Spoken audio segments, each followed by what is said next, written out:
Morena Tato, good morning everyone, and it's my great pleasure and honor to have here today Vera Egermayer to address this class. So I want to acknowledge the students of History 3.2, the Holocaust History class, and also the students of His 4.2.3, the Holocaust Film Honors class who joined us today, and all those in person and on Zoom and watching the recording.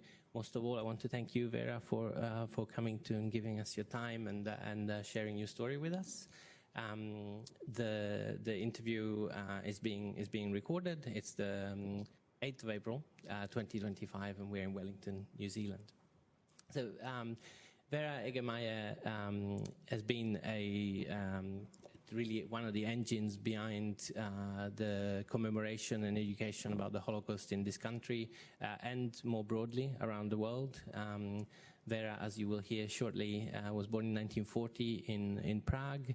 As a survivor of Theresienstadt or Terezin concentration camp in the Czech Republic, what was then Czechoslovakia. Vera emigrated with her family to New Zealand in 1949. Went on to graduate from this university, so my mother, and you're an alumna of French and Latin and arts and culture here at Victoria. Vera went on to have a distinguished career in Paris, working for the United Nations, and then was for 18 years, I think, 16 years consul, New Zealand consul in Prague. Unpaid job. Nonetheless, the important job. And I think, as we will hear, it was in those years that you began to work between Paris, Prague, and Wellington to share your story and help others share theirs. Amongst other things, Vera was one of the founders of the Holocaust Center of New Zealand, which for now 21 years has been spearheading the work of Holocaust memory and here in Aotearoa. Without further ado, you don't want to hear from me. I'm going to start us off by asking you a little bit about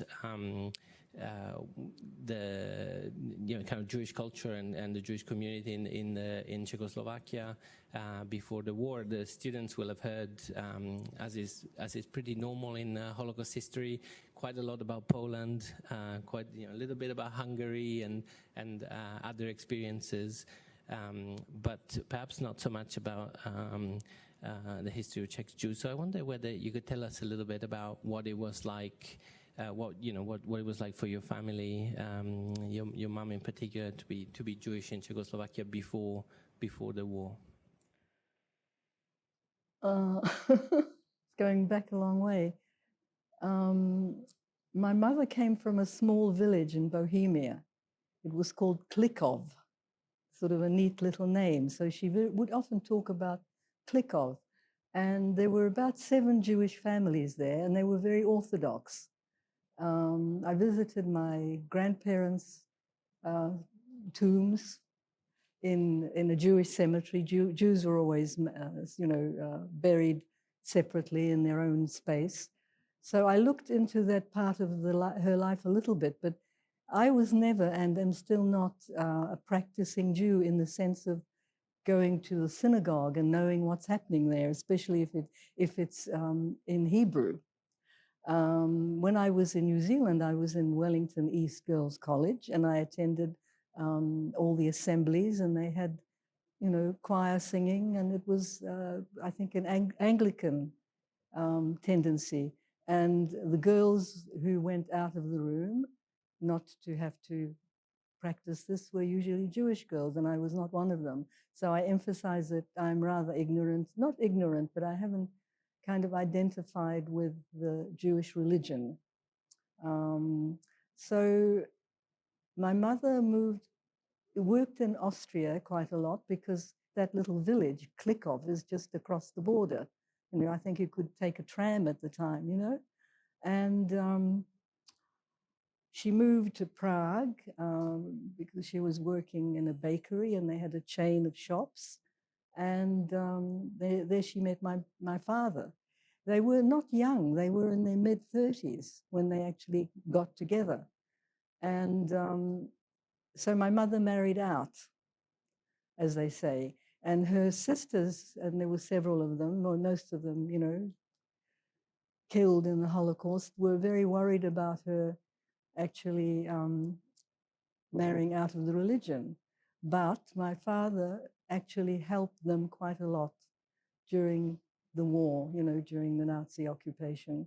So I don't know. I mean, you know where Czechoslovakia is. It used to be, it's the Czech Republic now, and it split off from Slovakia in '93. And I'm a member of the community, the Jewish community there.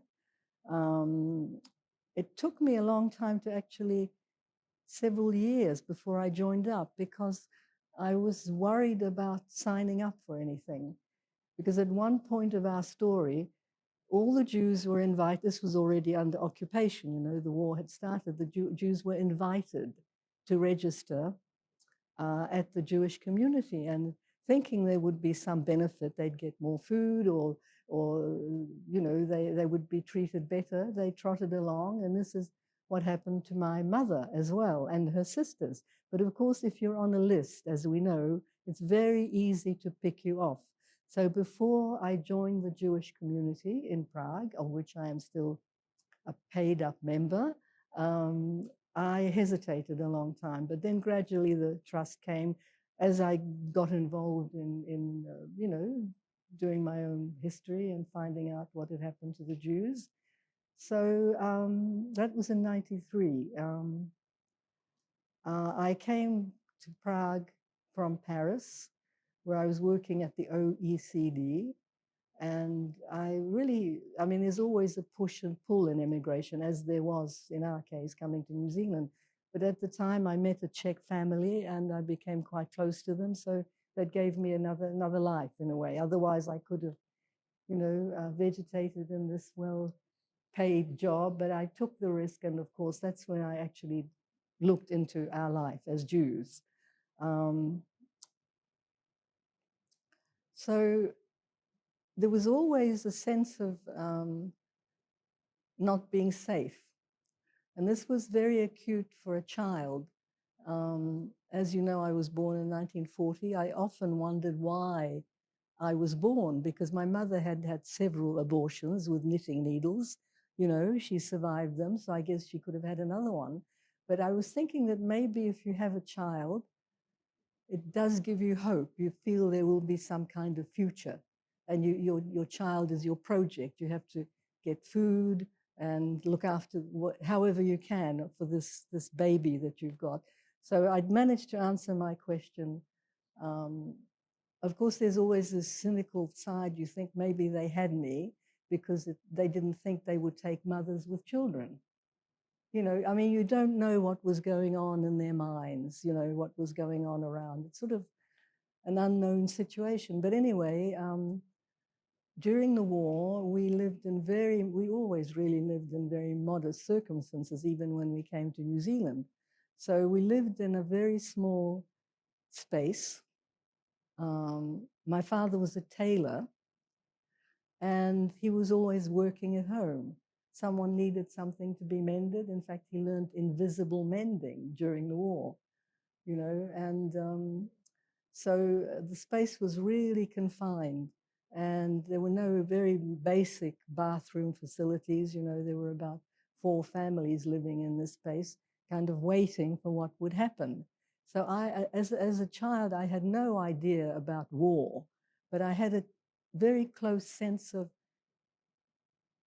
stress and fear, because the aunts were coming, they were going, and then of course they stopped coming and going, and we were there. And so I was a bewildered child, I think I can say that, and always felt I should be protecting my mother. I think these are classic symptoms of child survivors, you know. Anyway, because it was a mixed marriage, we were not actually put into a transport until 1945, in my case, after the liberation of Auschwitz, which is now commemorated on International Holocaust Remembrance Day, 27th of January. And my mother went first. She was in transport AE9. No, I was in 9, she was in 1. There were 9 of these mixed marriage transports.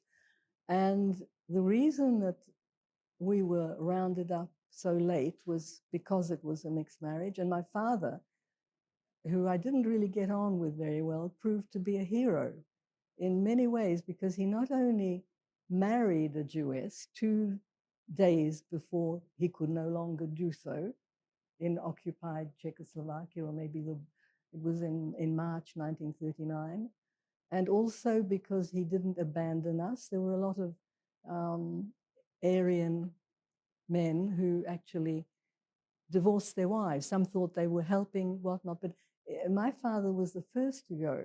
He was put into a labor camp for men who had refused or resisted divorcing their Jewish wives. So he disappeared one day. Then my mother also disappeared. She tried to place me with our Aryan relatives, but they didn't want me. And I can see why. You have to share food, and they weren't quite sure that they would still be harboring a Jewess, what it would bring, you know. So that was a sort of slight sense of rejection. But so my mother was in this first transport, and I was in the last one. They were from 1 to 9. I found all this out when I started researching my story from 93 on. And so, you know, she did try to not take me. She could have taken me, but naturally you try to protect your child. And the relatives who didn't want me, and I remember the scene, you know, there was some anger. And I can now understand, I can understand a lot of things. I see things differently.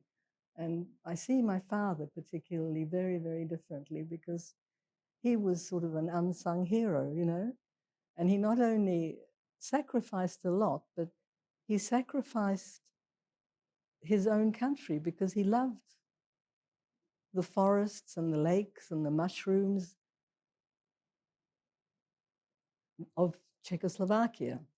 And he left, and he had nobody in New Zealand. My mother had relatives who'd emigrated as early as 1914. It wasn't persecution, and they'd brought out a couple of uncles or so. So my father was, and he had a solitary job. As you know, if you're creating anything, if you're writing something, if you're even reading something, it's solitude.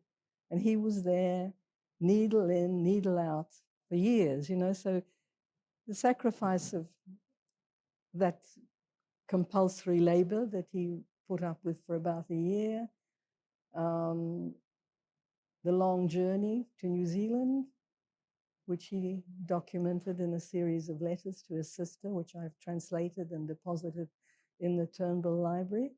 So I have reviewed, you know, I see him differently now. I see him as a hero, whereas for years, you know, he wasn't giving enough housekeeping money, or, you know, a lot of things I, as a child, objected to that I had no right to object to.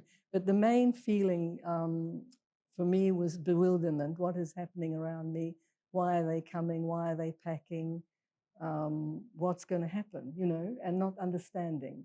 I don't know, I had some incidents of, you know, where I did understand something, and my mother recalls one incident, because my mother was denounced twice by the concierge in the building during the war. And no doubt the concierge had some form of benefit by denouncing her. Maybe she got extra rations or something. And we had, I don't think it was the Gestapo, it was the Czech police who were doing Gestapo work, visit us. And on one occasion, it was because she was giving food to a Jew on the run. And the man was armed, and the concierge had seen him coming up to us frequently, so she called the police. And my only memory of that is I didn't know what was happening. He got away, and I remember the footsteps. He rushed out, he got a warning in time, so he ran across the roof, and I just remember him suddenly disappearing.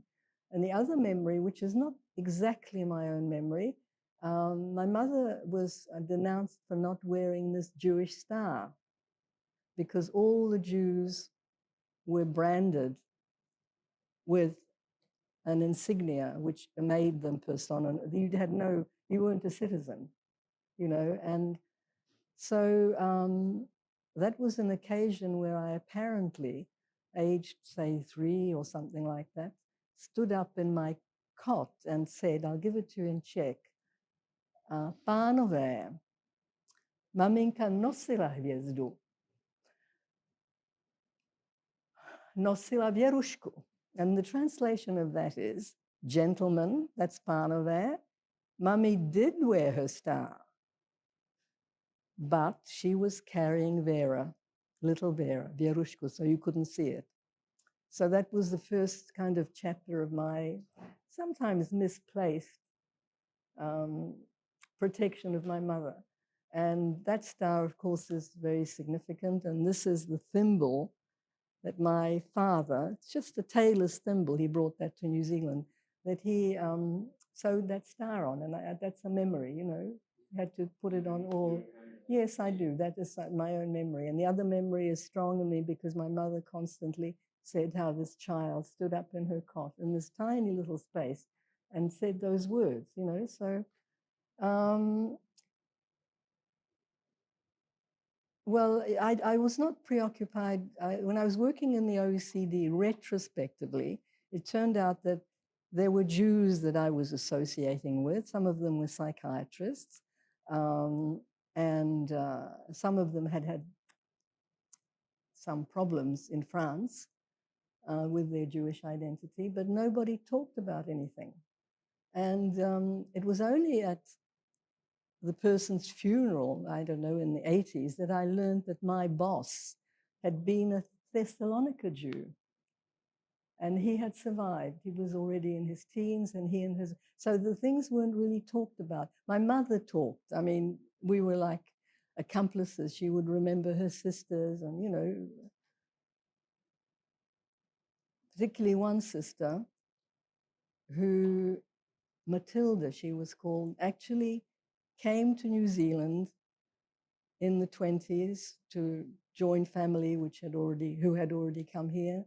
And she returned to look after her ailing mother in Klikov.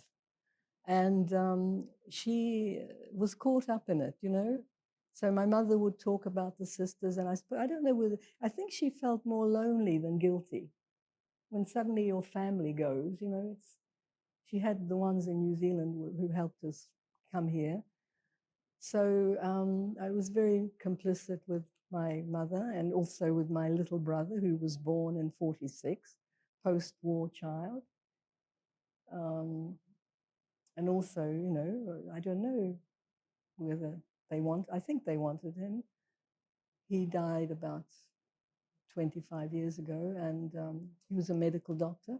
So we worked our way up from tailors and cleaners and, you know, and grateful for everything. And I mean, I'm giving you this version of the story, but if ever I've spoken to children, this is not what I say.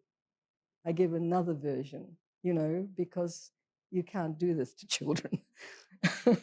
You know, I mean, it's about light and how I got a piece of cake when I arrived in Terezin and you know, an upbeat story, but they're all true, these stories.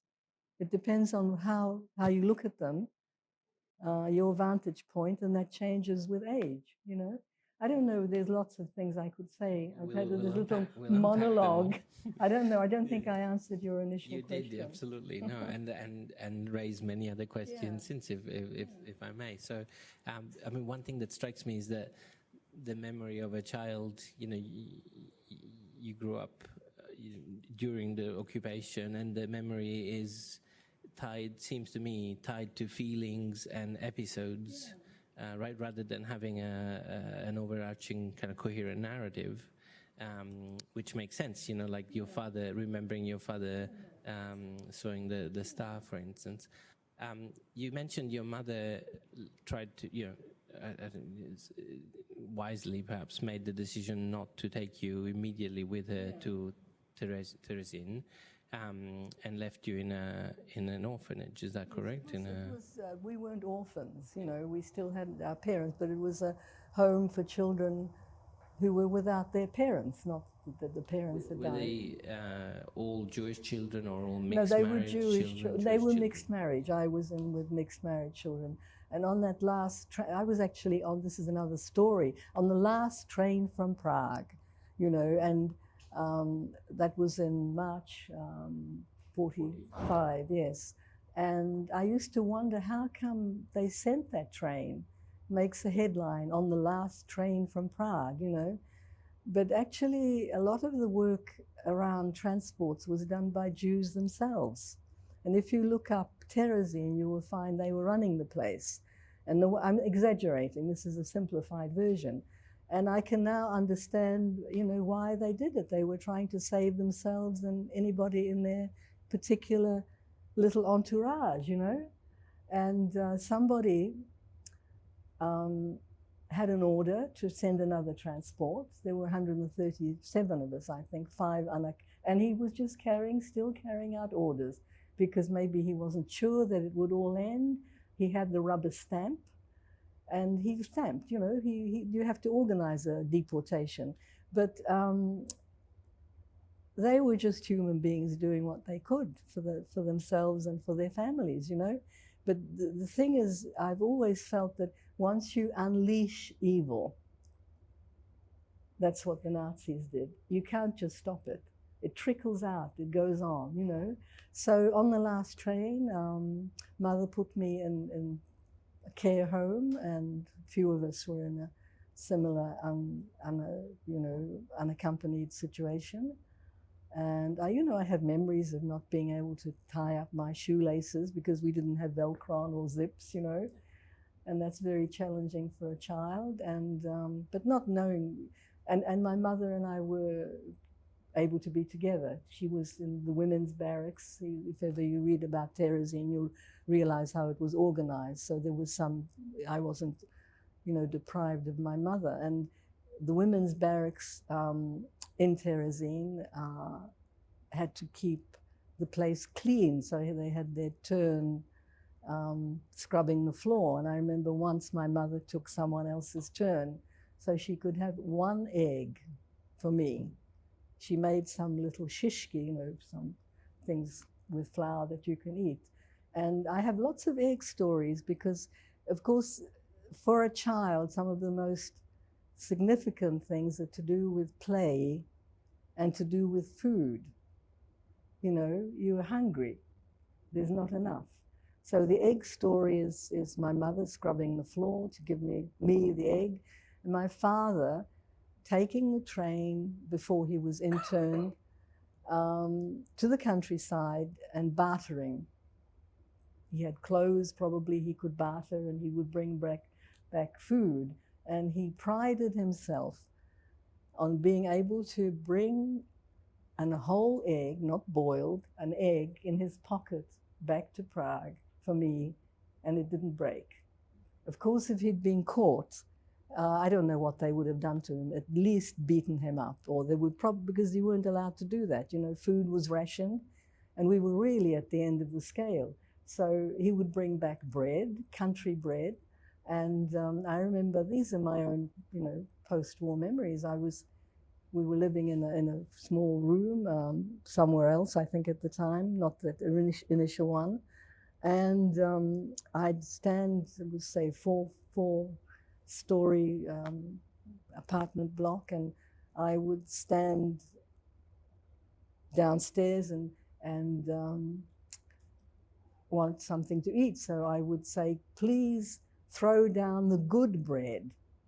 And they, of course, immediately told me not to say that. It must have been during the war, because the good bread implied we were getting it from somewhere else, So I didn't do that anymore. They'd wrap it up in newspaper and send me down some bread. But, food was a real source of anguish because you all got to eat. And the Jews had very few rations,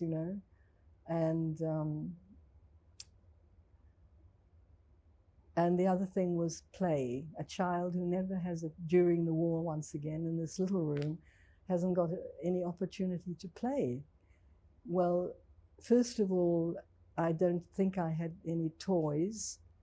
or very, very few. My mother made a mouse. She folded a handkerchief and she made a little mouse. So I could have brought this along, but You still have it. I have it, but I didn't bring it along.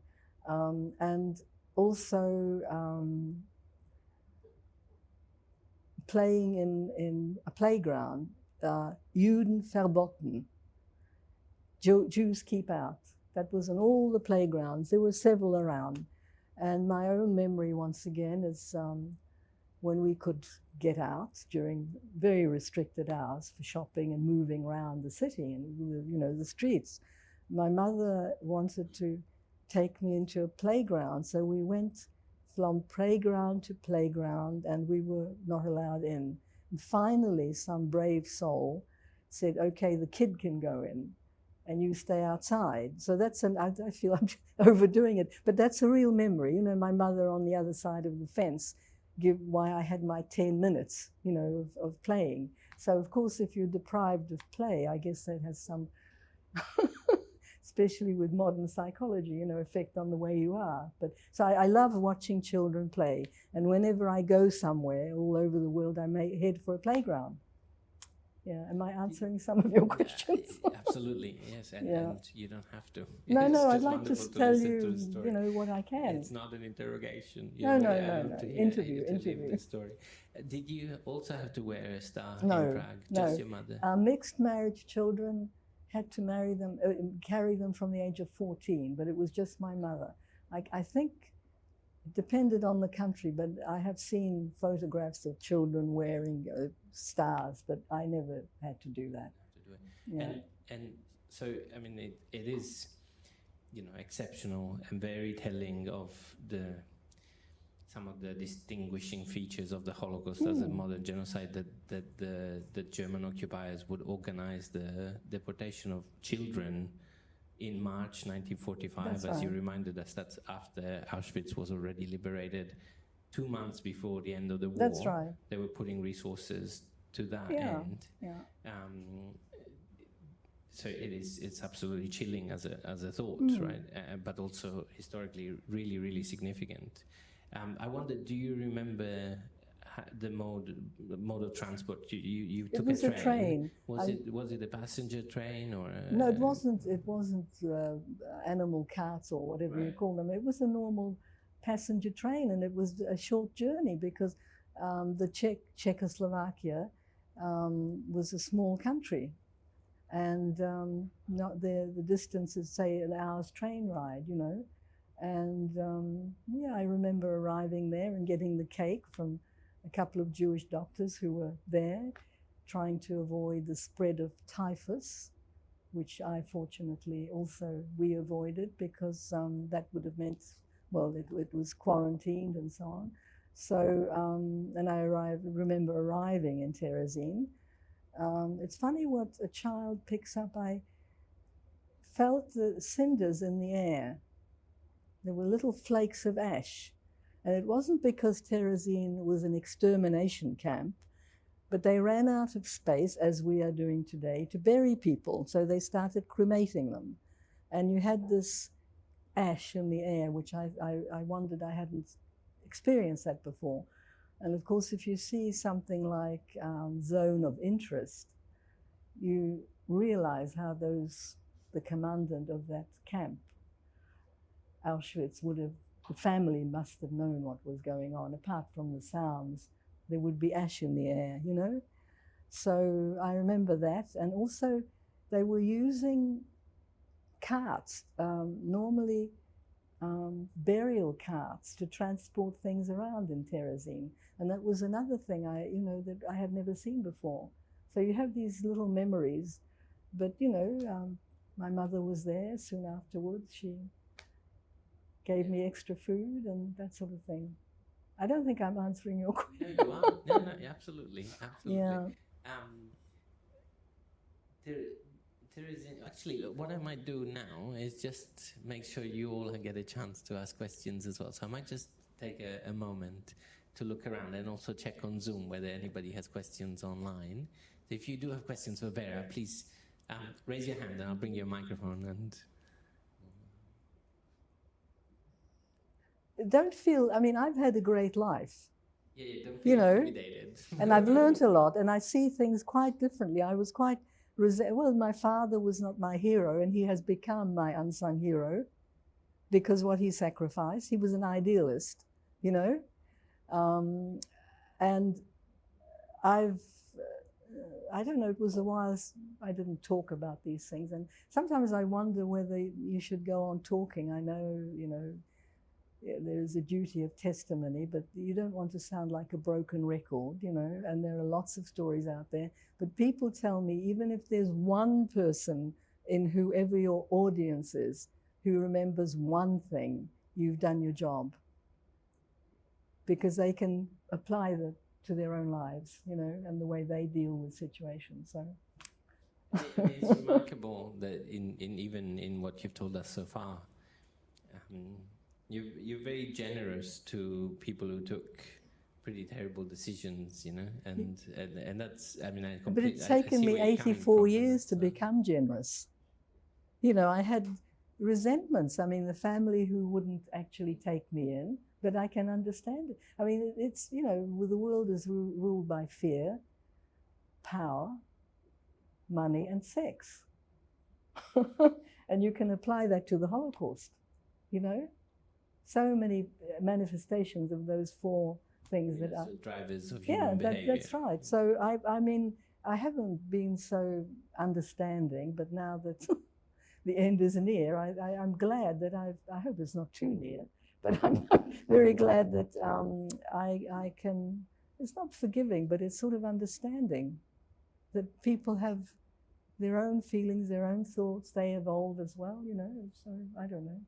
So Terezin famously was this sort of model ghetto / concentration camp, right? And partly the Nazis chose to use that in the Czech side of Czechoslovakia because, you know, they saw Czech Jews as slightly more Germanic, perhaps, as sort of somewhere in between Austrian and German Jews and Eastern European Jews. And even if we cross into Slovakia, the history of Jews there is completely different under Joseph Tiso, right? So Terezin, it was star-shaped, right? And it sort of and had slightly better conditions, even though many Jews, several thousand, were then deported to Auschwitz from there. 80,000. 80,000.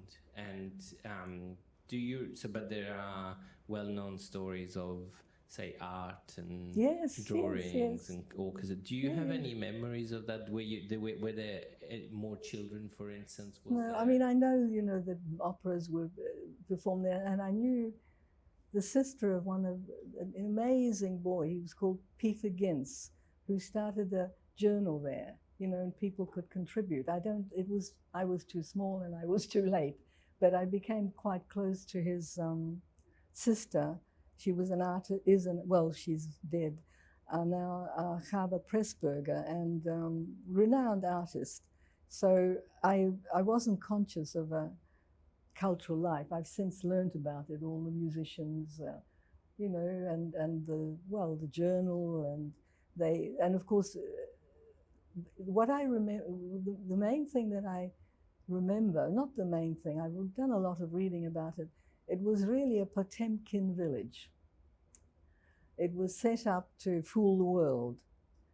And they had a man from the Red Cross, forgotten his name, who went there. Do you remember the name? Yeah. I can't remember. But you can't remember?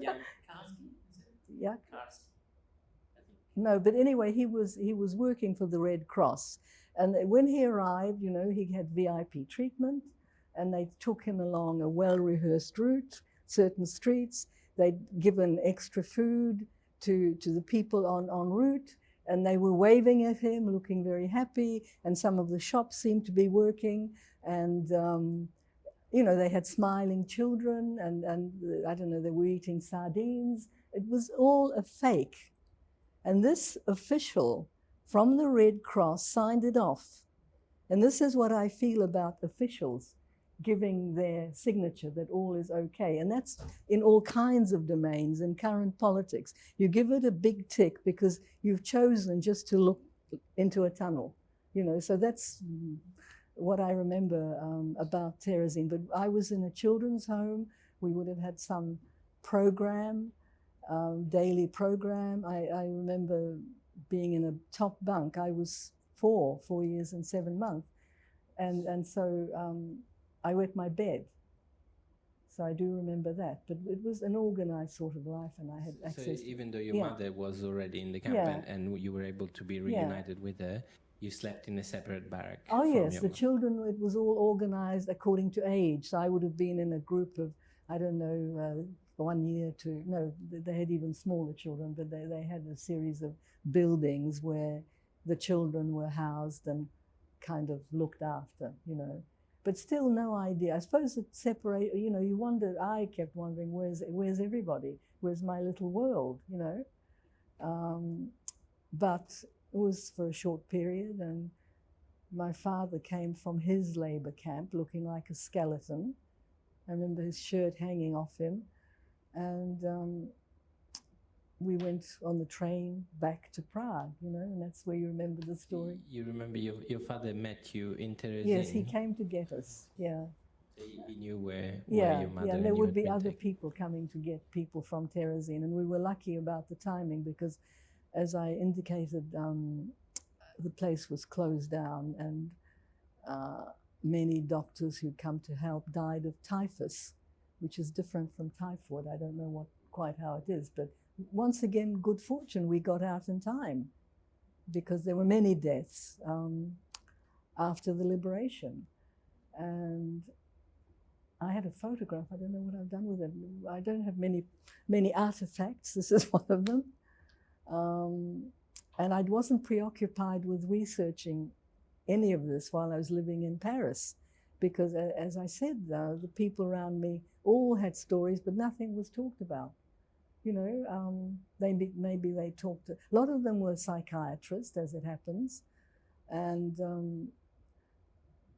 knew the history, of course, but they didn't talk about it. But when I got to Prague, I became eventually registered in the Jewish community and did a lot of work around the world because they didn't have English there at the time. The foreign language was German. And so my mother and my father both spoke German and came to New Zealand with this one foreign language, which wasn't much use, But Giacomo recalls one incident that struck me as well, when we came back on the train to the main railway station. We had bundles. We didn't have suitcases, or they were little bundles of things, and we walked home to where we had lived. And my mother helped herself to a little cart to wheel our bundles back. And even, it wasn't hers, but she just took it. Maybe my father protested because he was forever an upright citizen, and I remember that scene, and I often think that people's moral values were really compromised. People would steal a bit of bread. Survival instinct. Yeah, that's right, the instinct to survive. So we, got back to Prague and lived there for 3 years before we managed to get to New Zealand.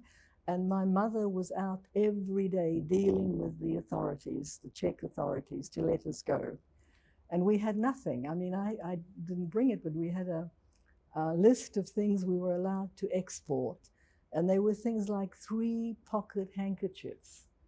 I don't know, the most basic 4 pairs of underwear that we were allowed to take with us. And the year of manufacture was noted. This was already by the communists. I think they came in a coup in 47, was it? Yeah. And and we were taxed for these items, these pathetic items. We had to pay some form of tax to take these few things out, So I do, and I have that list. It's I should have given it to maybe when I was in Prague winding up my affairs just recently. I did give a very important little artifact that one of the survivors who I frequented, and I was in the survivor world from 93 till more or less now. She had a little notebook. It had a wooden cover when she was in Terezin, and she survived Terezin, and all her friends put little messages in it. They said, "Oh, we'll meet again, and it'll all be all right," and hoped us. And sometimes they do a little drawing. And this survivor friend who I used to visit frequently to get her stories and be in the environment, that was one of the last things she had, and she actually gave it to me, and I clung to it. But on my last visit, I gave it to the Jewish Museum, because that's a very important object, artifact. And they, of course, curate these things very carefully. They have special paper, they handle them with gloves. So that was about, the people had to have hope. I mean, what do you do if you don't have hope? Maybe even as they walked into the gas chamber, thinking that they would be having a shower, they still had hope. Do we know of any incidents or we've discussed this before, how they felt when they were going into the gas? They'd tell them to line up their clothing very carefully. You'd be getting this when you have had your shower. But that was the end. How did a boy he's a fantastic boy to research, by the way, Peter Ginz, he was a genius. He was a genius, a 16, 17-year-old genius. He was a writer, he was an artist, he was an animator, and, gone. Yeah, actually, we don't. I mean, it's one of the kind of black holes of historical research is the feeling, the emotions, the thoughts of those who went into the gas chambers, because no one came back to report. But we do actually have one so specifically from Czech Jews, deportees from Terezin, which were unique because they were coming from a ghetto / concentration camp that had been, where they had a slightly better conditions. Were they the Danes? No, the Czechs. The Czechs. When they got to Auschwitz, they had a separate camp within Auschwitz-Birkenau, and that meant the family camp, which meant that they were slightly better placed to kind of understand what was going on. And in fact, there is a story of the internal resistance trying to warn the leader of the family camp at one point about the fact that they would all be gassed, and hoping that they might, because they were in slightly better physical condition. The family camp, but they were a family camp, so of course they weren't really in a position to fight back, right? And there is a story from one of the Sonderkommando workers, himself a Czech Jew called Philip Müller, about the liquidation of the family camp, and when they were taken all at once to the gas chambers, they stood up, sang the Czech national anthem, sang Hatikva, and that kind of speaks to the clinging to hope, but also in that case there is no hope. There was resignation because they knew what was going to happen, but there was still a sort of music in the air. Well, just a statement of defiance in the choice of songs, really. Yeah. I was going to ask you about the deliberation, but I just want to scan the room again just to see if there are any questions from the audience. Ethan, yes.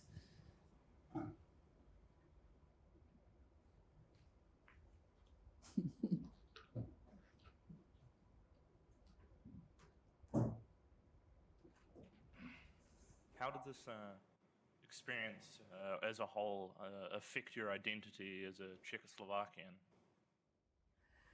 I feel I'm a New Zealander with a sort of a more checkered background, because English is my best language. I do speak Czech. I'm a native Czech speaker, but I make a lot of grammatical mistakes, so they think I'm pretty ignorant. And I speak good French, I have to say. But I hope I also have a New Zealand mentality. The Czechs are inclined to be distrustful, and you can see that the basis for that is their history. I mean, what happened in the Munich Agreement, They were part of the coalition, and then the rest dumped them, So they're constantly, that's the history, that's something you can all look up. And the Czechs are still talking about it, just as the Japanese still remember Hiroshima, you know, the generation to generation. So my identity, I'm always surprised when people ask me where I'm from. And it must be my accent. I hope it's not a foreign. And once someone asked me, you know, where are you from? And I said, I think I said something about, you know, originating in Europe. Oh, she said, no, I wondered whether you were from Christchurch. So you're sort of a bit on the defensive when people say, where are you from? So I feel I'm a New Zealander, and I've been coming and going. It's not as though I've been away constantly for, I don't know, 65 years. I would come every other year, you know, and spend the time with my late brother in Napier. So I don't know whether I've answered your question, but your identity is, what is it? I mean, I was educated here, Wellington East Girls College, trudged up the hill to come here to, you know, Victoria University. So I'm not trying to suppress all of those other things, but they're just part of me. They're not the main part, I hope. It's a really good question. I might pivot off that. Oh yeah, you grab the mic, and I might just actually, yeah. Let's That's a take big your mic. question. Look, is that a microphone? It is. Yeah, so we can throw it around. Okay, please. I was just wondering, when you arrived in New Zealand and arrived in Wellington, what was the reaction from you and your family and like the society in New Zealand, and how did like your childhood and growing up in New Zealand differentiate? Yeah, well, our relatives came here. They were not persecuted, the ones who came and the ones who, you know, came after them. They tried to be New Zealanders. So I remember walking up Cuba Street, would have been, I don't know, 1950 or thereabouts, and my mother was with her older sister who'd, you know, come here in 1914, and she was talking Czech to her, and the older sister was absolutely antagonistic. You know, don't talk Czech to me in public. Don't talk Czech to me in public. You know, they wanted to be New Zealanders. They always had their accents, and they, you know, didn't often look like New Zealanders. They weren't sporty and all the rest of it. So we were never part of the Jewish community because my mother had married out, even though I'm accepted by the Orthodox community since my mother was a Jewess. And we were never part of the Jewish community, but we became part of the Czech community. I had a cousin who'd come here, and he had, you know, a few children. We stayed at them at the beginning, and the main social life for my mother was once a week or once a month going to a party. There were parties, you know, and there'd be food and someone would play the accordion. So we were not part of the Jewish community. A couple of the uncles who'd emigrate earlier were, and they would go and play cards at the, you know, Jewish, I think it was in Webb Street or one of the synagogues. So we weren't, even though we'd had the persecution, we weren't part of the Jewish community. And my mother was very lonely because she was used to, you know, pre-war life. You'd hop on the tram and you'd get off at Wenceslav Square and you could go and have a schnitzel somewhere or potato salad and so on. And she didn't have anybody here really. And my father was also quite lonely. He had his tailoring business, which kept us going, you know.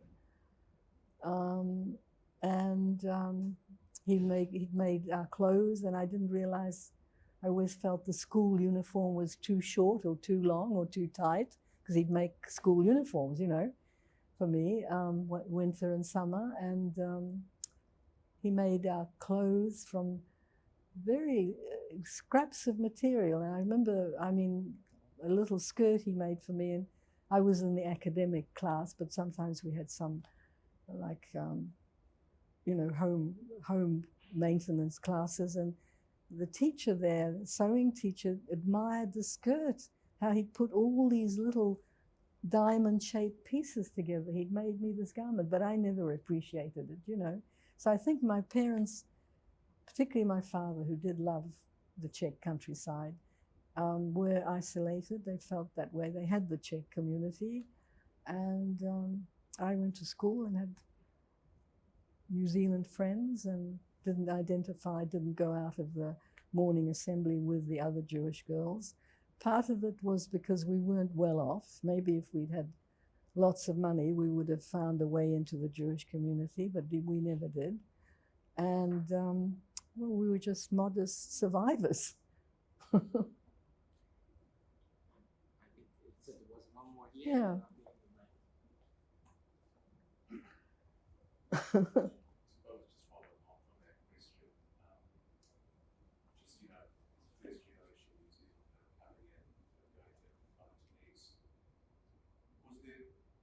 Any sort of, I suppose, was there a social atmosphere and discussion, I suppose, of your life? Did you No,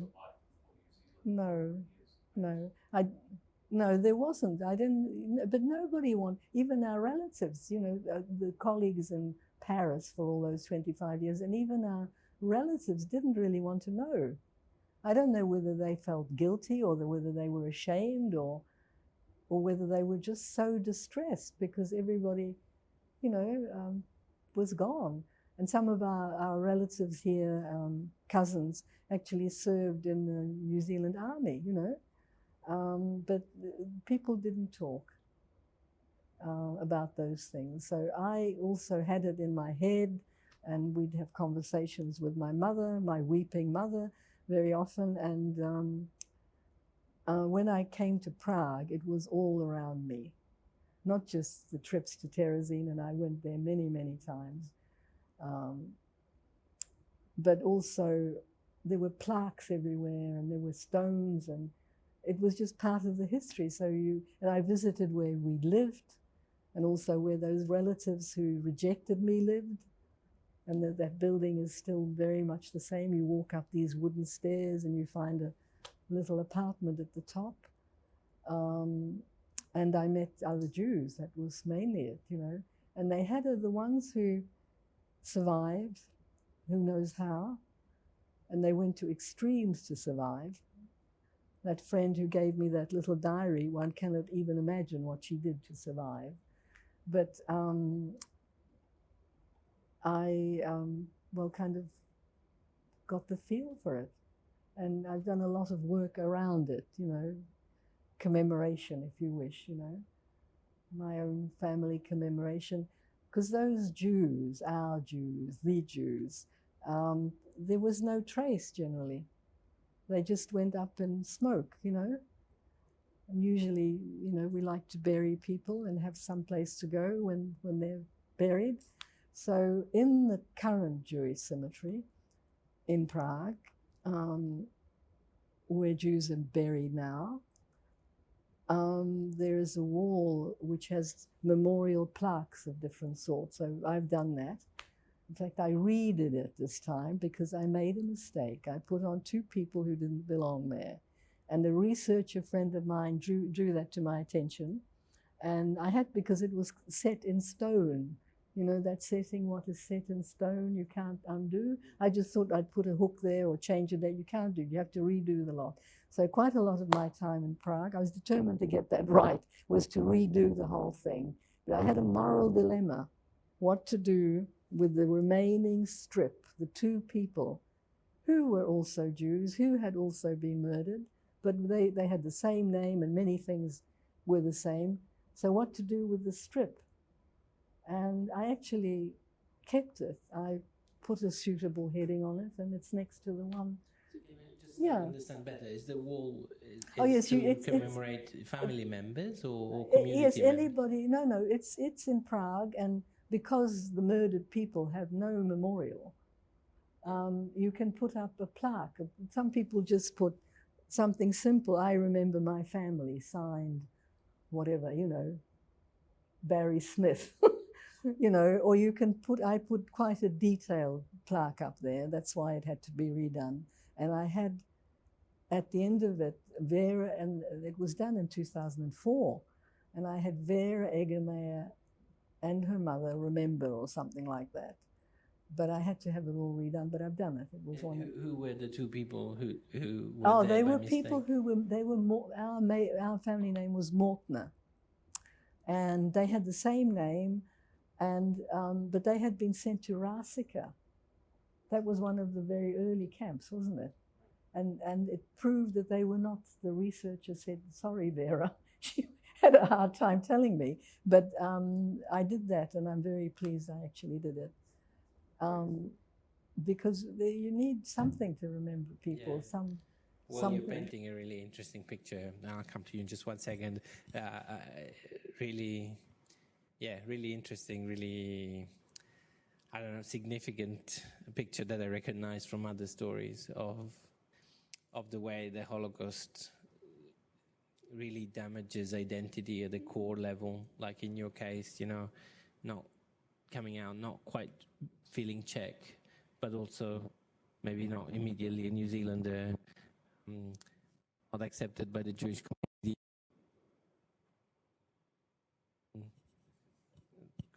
Okay. You know, all those, you know, and that comes from the dislocation that's partly, but you know, that's part of the genocide, and also not having a place to go and mourn leaves an unfinished, or can leave. I'm not sure if that's your experience, but can leave a kind of an unfinished sense of loss. Right. Thank you for your patience. You ask your question.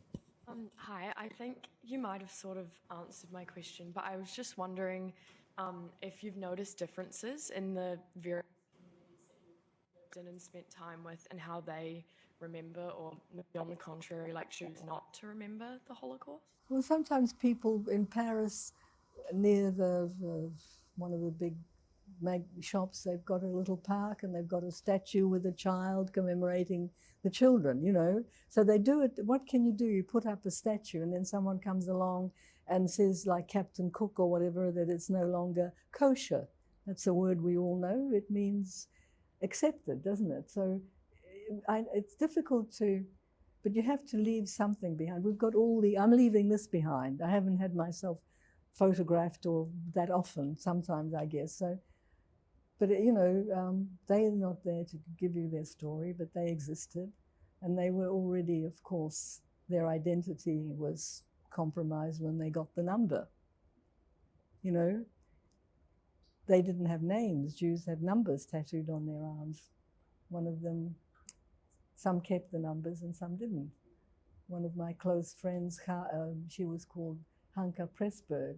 She was probably the first person to be interviewed by an interviewer, Ian Fraser, in the, I don't know, 70s maybe. But anyway, maybe, yes, I don't remember the dates, but she never got rid of her tattoo. And people would say, oh, Hanka, you know, what's that tattoo? Where did you get that tattoo? The number on your wrist, maybe here. And she said, well, I didn't get it in Cuba Street. She had a great sense of humor, you know. So you need to, what do you need to do? You need to do what you feel is right, and that changes over time. So I've done these memoirs, and I've done them for other people. The other thing I have done, you know, sometimes another little, have you ever heard of the Stolperstein? They're the stumbling blocks, so that throughout Europe, most of Europe, this Gunther Demning, who was an artist, German artist, had the idea of setting these little copper stones in the pavement from where the Jewish victim was, his final residence, from where he was deported. So you would have the name and the date of the deportation. Here lived, you know, Saul Rosenberg. A lot of Jews, of course, changed their names, you know.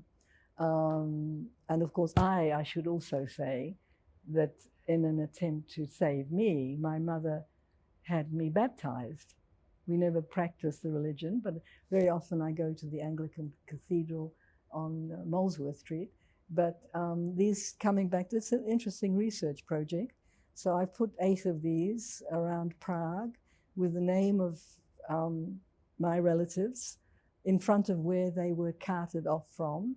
And that's another little memorial. So you can do it in all kinds of ways, you know, but you want to, even though memory has been commercialized, I mean, if you go to Auschwitz, you've got slender young Polish girls of 25 giving you the story, and everything is neatly arranged. I mean, it's a business as well. I have to, you know, this is a bit of a cynical view. It's better than nothing, but you have to think about what lies behind that heap of shoes, you know. It's difficult, you know, everything is accessible now in all kinds of media, but I have done quite a lot of commemoration throughout the world, I guess. And in New Zealand, there's an interesting project, you know, that there were 15 million of those 60 million, 15 million were actually children. That was one way of cutting off the future, isn't it? Kill the children.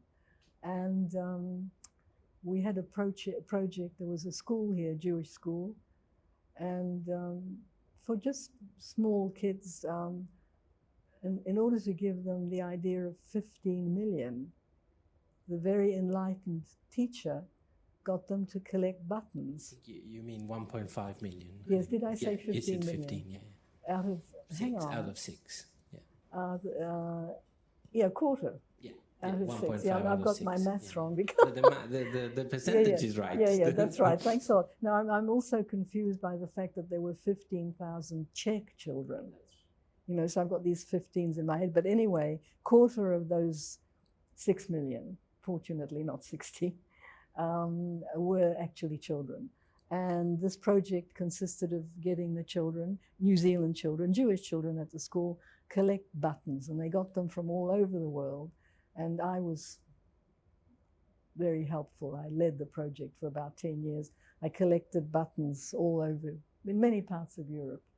And I remember someone whose name you might know, Serge Klarsfeld.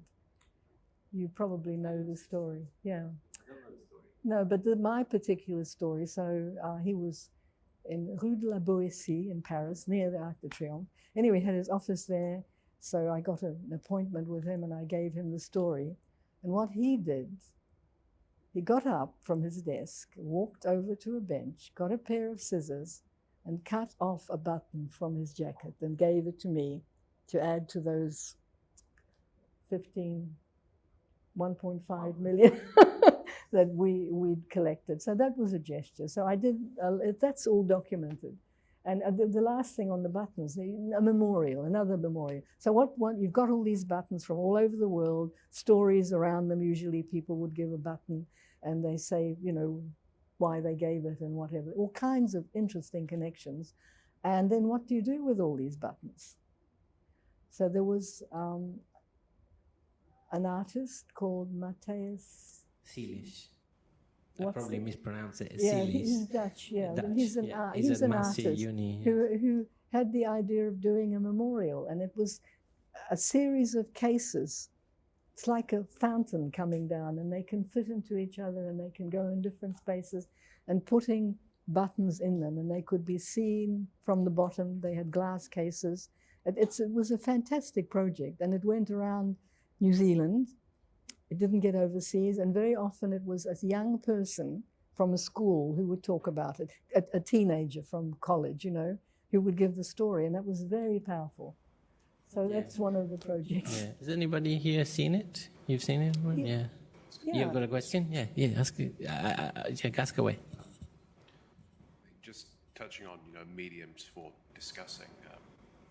Sorry, could you speak up? Please? Sorry, discussing in terms of just discussing mediums of, I suppose, conveying experience, conveying testimony. You were talking earlier about, film, the zone of interest in other films. I suppose, in general, what are your thoughts on the medium of film as a device for testimony? What would the limitations of it be? What would its strengths be, I suppose, compared to any other things? Thank you for the question. I love movies, and I've seen many Holocaust movies. but some of them are outrageously fictitious, like the boy in the striped pajamas. I can't remember the details of it, but a good, I mean, it's for many stories, it's not just, it's atmospheric. You can use music, you know, there are lots of things you can do in film. So I think it's an excellent medium. And the one I referred to was Zone of Interest. That was fascinating. The music in it and the contrast between this idyllic little life they were leading and so on. And I can't remember the others. I've seen lots and lots. Can you recommend a good Holocaust movie? Yeah, I can, but it depends what you're after. Yeah, yeah. Like I think in terms of films to understand the very core of the death camp experiences, I would send people to watch Son of Saul. Yes, the Hungarian film. He was going in and collecting the bodies. Yeah, it's a Sunday Commando story. It's very, very challenging, but beautifully done. For something more evocative, graphic, I would always recommend a little-known French film called Train de Vie, or Train of Life. That came out in 1998, and it's a wonderful little gem. Anyway, it's a different story. It's not my interview. No, but that's all fascinating because one world, different media. And then of course Shoah, which then also speaks to the question of memory. Shoah is a document, 8.5 hour documentary filmed by Claude Lanzmann, as you know, between 1975 and 1985. Yeah. It's an astonishingly good film. Yes. But it's a film about memory and remembering and the challenges of it. And it goes back to the question we had just a moment ago about remembering different places. And you quite rightly said, and at different times, because the way we engage with memory changes. And I picked up in passing, you said, my often weeping mother. I wanted to ask you, so many survivors and many children of survivors remember their parents not talking about their experience in the camps at all, and maybe talking about it after something triggered it, like the Eichmann trial in 1961 often triggered survivors to talk to their children. Did your mother talk about it immediately after the war? Yes, she would, first of all, after the war, she was looking for them, because you don't know what happened, and there'd be notices up in Paris as well, the Lucretia Hotel, people would gather there because they hoped someone, and in our case, someone did survive. There were some hidden children, but there was one who was actually survived, came back, Eric, and then went to Israel. But he'd been like a toy boy. He was a cute little Jewish-looking boy. So who the hell knows what he had to do to survive, But he did survive. Yes. He was with an older brother,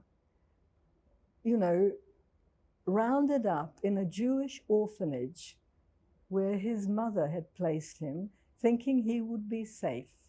And this is another thing. The Nazis had little catchment areas. There are French stories about all this, but he was one of the ones who was on a transport, but survived because he was serving in some fashion, And another one who was about 14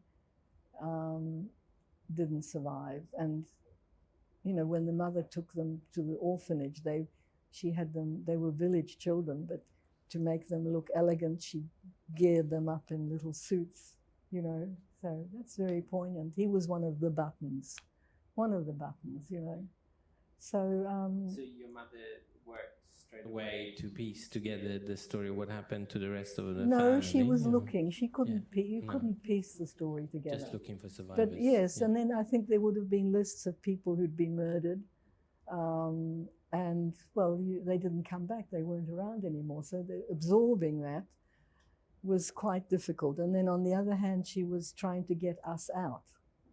And, to give us a chance. And she had somewhere to go. There was her older sister and a couple of brothers in New Zealand. So for 3 years, she kept going to the offices, different bureaucratic, offices, and finally we got the permit, and we left with our list of 3 underpants, you know, whatever was on the list, and started life in New Zealand. And once you were here, did your mum talk about her wartime it was experience? in the background. It was always in the background. You can't just forget the family, you know. And I was part of the story, you know, so probably the story about me standing up and saying, you know, she did wear the stars. One she told me when she was in New Zealand, I don't know. But yeah, but you don't remember it as a big silence or something that wasn't allowed to be talked about? No, it wasn't taboo or anything like that, no. Yeah. And out of interest, do you remember if sort of when the Holocaust hit the news, right, which, you know, say after the Eichmann trial in '61, did something change in terms of how you would have been by then 21, probably already after uni maybe? I was still did something in change? Paris, and I wasn't into it. I Paris. would have followed the arguments and the trial and so on, but it wasn't mine the way it was once I moved back in '93 to Czechoslovakia, you know. And as I say, you can't escape it. And some of my best friends were you know, survivors or people who were active in the community, documenting, you know, there's a big book with all the transports in it and the timing, so you could look yourself up. And I looked myself up. I found my kind of registration card in the Jewish community. It was there, which was one of those little cards you have in a box, and suddenly you find yourself in there, you know. So they were my little discoveries, and I went to Terezin very often and took my friends there, some visitors from New Zealand and France, you know. And while I was in Prague, I did some international work. I founded a group called United. It was European associations, and we had some gatherings around it. And I also helped people prepare their cases for the righteous amongst the nations. So there is an award from Yad Vashem, which is is in Jerusalem, an institution, and they give an award to non-Jews who actually helped to save Jews. A Jew never gets it because he's supposed to do it. He's not a big deal if a Jew saves a Jew. So these had to be very closely monitored and proved cases, and many of them I actually helped to put together. And I don't know whether any of you know the story of Nicholas Winton, who saved 669 children. I worked closely with him. I was not obviously one. You heard of the Kindertransport? Yeah. Nicholas Winton was the British businessman. That's right. And the reason he didn't get the award is that he was Jewish, actually. They had been called Waltraub, or some Jewish name that they changed twice to become Winton, but he was a remarkable, tenacious man. Nothing was impossible for him, even if he had to cheat. He became a patron to the Button Project, right? Yes, he did. He did. That's right. So I had lots of dealings with him, and there were photographs, and I don't know. But that was very significant to work with him and all. And there's a story about most of the people who he saved in those 8 trains he got out didn't know who'd saved them. And there was a media person, maybe you've seen it, who had a television program and invited Nicholas Winton and suddenly said, well, some of the people who are sitting here, and there was a room full of middle-aged people now, you actually saved. Would you all stand up? And there was this sea of people who didn't know who their rescuer was, you know? So it pays to be a hero. You get watch it. It's really powerful. Yeah, you've probably seen it. Recently dramatized in a film where Anthony Hopkins plays That's Nicholas right, Winton. One Life. See that film, One Life. And that's a very good film, which was, he looks like Nicholas Winton for a start. That sort of slightly stocky person. in the later years of his life. Some of the pictures are taken in his home in Maidenhead, and it was inspired by a biography his late daughter did of him, Barbara Winton, and I knew all the people very well. But One Life is a film to see if you want to know a bit about children and the Holocaust. But this is another interesting thing. So if you go to Prague, you will find the names of 80,000 Jews engraved in a synagogue called the Pinkas Synagogue, and 15,000 of those, I'm off the millions now, 15,000 of those children were Czech children, the ones who perished. And they kept saying, oh, well, but to me, for example, you're one of the you're one of the 150 who actually survived. But the 150, and this is I think it's misinformation and not directly disinformation, but those 150 who I was supposed to be part of were the ones who'd been to Auschwitz and weren't murdered. I was a part of about 800 or 900 who had survived but not been to Auschwitz, So you have to be very careful about how you interpret these figures, So I've always remembered that, because I thought one of 150, it doesn't sort of hang together, Thank you. That's a good reminder of the responsibility that comes with telling the story and uncovering stories, and good for history students to hear. We have time for maybe one or two more questions. I just want to check if there are any from the room. Otherwise, I can ask. Yes, please. Yeah.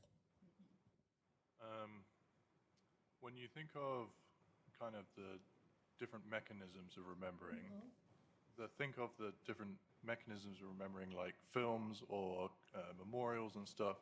Do you think as a broad project it's been successful? Do you think people sort of broadly across the different societies that produce these works, do they remember like appropriately or sufficiently, or in a... I think you never forget a good film.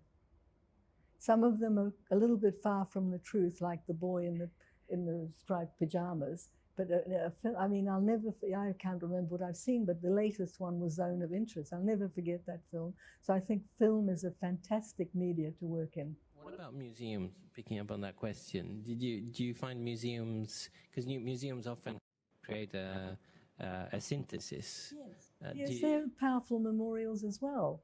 I mean, if you walk around the museum in Yad Vashem, and also the way they've organized the material is important.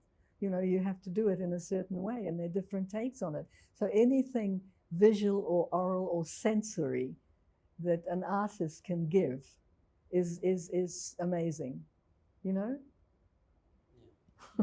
Does that answer? I don't know. Question? If you're filmmakers, keep doing it, or writers, it was just well, that's probably enough. No, but I can pivot off that question.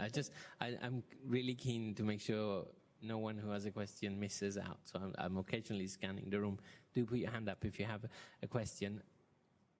Otherwise, I will pivot off yours to ask you about the Terezin tree. Yes. So you and I have both been involved with this slightly, a fairly unpleasant story, right? Yeah, it's. I mean, I didn't sort of look it up again, but no. Yeah, so I am a close friend of 90-year-old Mikhaila Vidlakova, who is the daughter of the teacher in Terezin. What was the mother's name? Lauscherova. Yeah, and she was teaching Petr Gens, and she was a prominent figure in Terezin, and she and her husband and daughter managed to spend the whole from internment in Terezin. So the daughter, Mikhaila, very intelligent, speaks excellent English, good, in every way, really resents the fact that they say that her mother is buried under the tree in Terezin. Her mother is not buried there. She's in the modern Jewish cemetery. That's one thing. And the story is, I think, that it was a journalist's gimmick, this, to make up, because that's provable. Just for context, I'll say a couple of things about this tree. At Terezin, there's a tree, and the story is that the teacher of the children's class somehow managed to smuggle a sapling. The story goes that they smuggled a sapling in so that she could help the students, the pupils, observe a Jewish festival by planting it and looking after this tree. And the tree survived, and now if you travel around the world, you will find cuttings of the tree that have been planted in New York and in Israel and elsewhere to represent this kind of survival and hope, and it's symbolically very powerful. This has been written that way, and then the teacher's daughter, who was Vera's friend, pointed out that there were a number of inaccuracies. For instance, that they hadn't smuggled was it a sapling or seeds?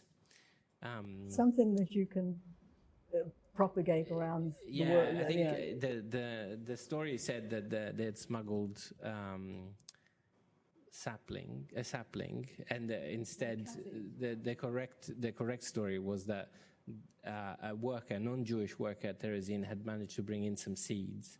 And then, of course, also that Mrs. Lauscher is not buried underneath it. And there were a number of things that made the story more evocative, more symbolically powerful, kind of more romantic, but were inaccurate. And there's been real resistance to fixing that, in spite of... There was a correspondence from Mrs. Misha Vidlakova protesting about the story. And also one of the, very fine people in the Jewish community, because this came from the Jewish Chronicle in Australia, I think. In New York, I think, in the tablet, right? No, I mean the story. I don't know. But anyway, the thing is, it's largely fictitious. There's a little bit of truth in it, but there's a lot that isn't true.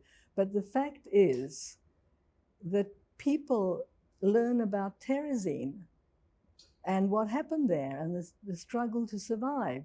So even the daughter of this woman who's not buried there, but buried sees some merit in this kind of misinformation. She says, at least the story's out.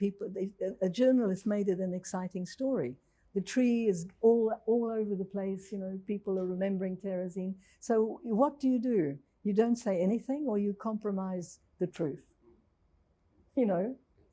Interesting questions. For the us artistic to think about. liberty, and also lots of sort of questions. Or artists who collaborated. A friend of mine is putting on a play at Bats. It's a 1 hour performance. It's about Leni Riefenstahl, who was a Hitler worshipper, who filmed the Olympic Games, and who stuck with Hitler throughout, the fiction of greatness and so on. And but she was an artist, and she actually, a photographer and filmmaker, you would know the story better. And also she kind of re-emerged, because there's the feeling of artists who collaborated or supported vicious regime. The creative instinct is so great sometimes that they have to do it for anybody. This is all questionable. But anyway, this photographer, cineast, who supported Hitler, actually made a new career doing photographs in Africa. There was nothing political, but she just did beautiful photographs and films, so she needed to create. So you can't judge those things. But all of it is sort of only half truth. I believe what I've told you is the truth, but I've told the story in so many different ways, when I tell the story. And I've told it now because of my great admiration and affection for Giacomo. Thank you. Is there any final questions? Yes. This is sort of just an interest question. This is just an interest question, but do you ever wonder what your mother and father would think of your involvement with like commemoration and education today? I haven't remembered my parents significantly. That should be my main focus, I suppose, or maybe not.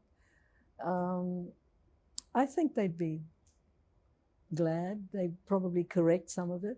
But I've tried to, I mean, that story that my mother told me about me standing up for her, and also my father would be glad that I remember him sewing the star on, you know, the things that, and what a hero he was. And so I think I've tried to do my bit, you know.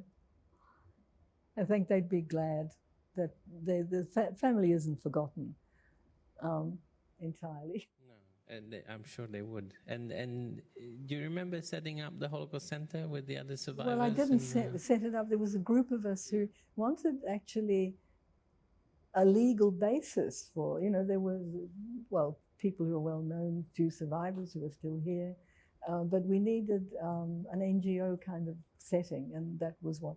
And it was partly in response to the desecration of macro cemeteries, probably, right? Probably, because there've been lots of anti-Semitic acts. They continue, you know.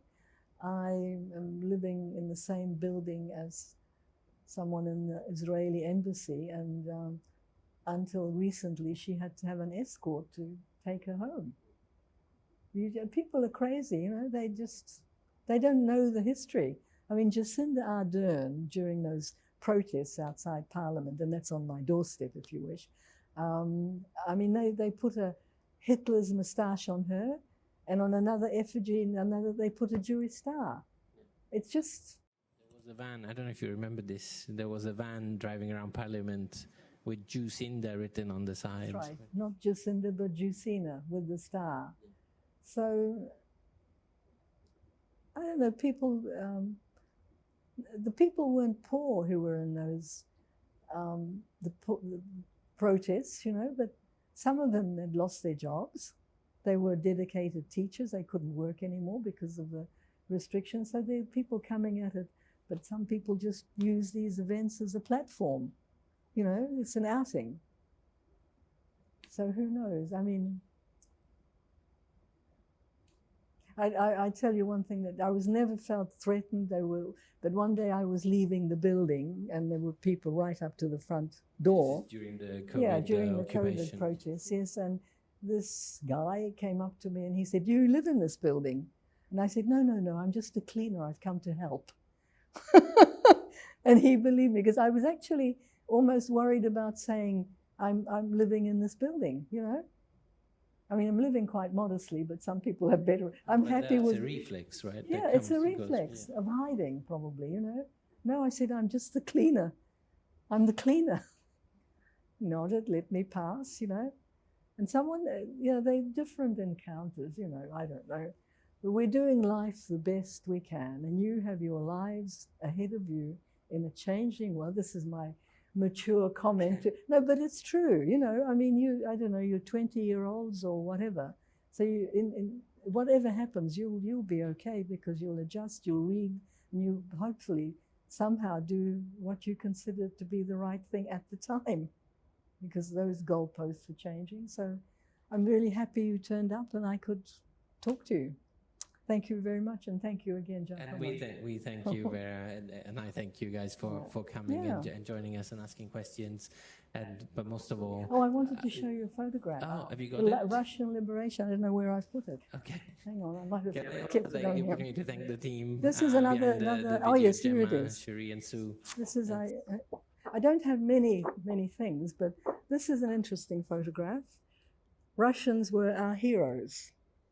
That was then.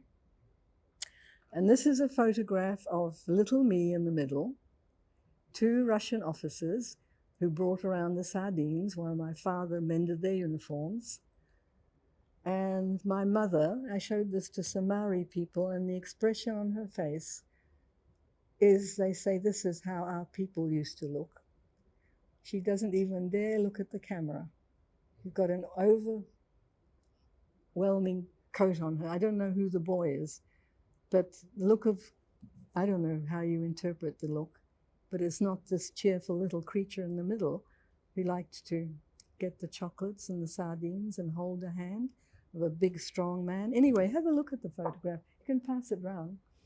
Just pass it round. I wanted to show you that. That was Thank you. No, that's great. Thank you for bringing us along, and I'll take the opportunity. We're both standing up to thank you again, and it's been really special. As they say, thank you for having me. No, you're welcome. Okay, Thanks. thank you.